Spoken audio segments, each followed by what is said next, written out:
2024 সালে ৭৮তম স্বাধীনতা দিবস আমরা উদযাপন করছি।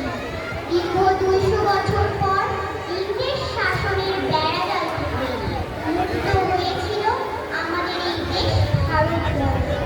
শত শত মহান আত্মত্যাগী বীর পুরুষদের অসীম সাহসিকতার জন্যই ভারতবর্ষ স্বাধীনতা লাভ করে।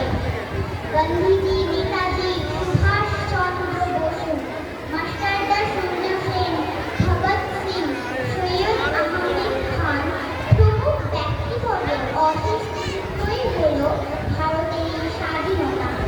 আজকের এই দিনে স্কুল, কলেজ, অফিস, আদালত ও বিভিন্ন সরকারি প্রতিষ্ঠানে পতাকা উত্তোলন করা হয় এবং জাতীয় সঙ্গীত গাওয়া হয়। তো ধর্ম, বর্ণ নির্বিশেষে সকল দেশবাসী একত্রিত হয়ে পতাকা উত্তোলন করে সুখ, শান্তি ও সমৃদ্ধি কামনা করি।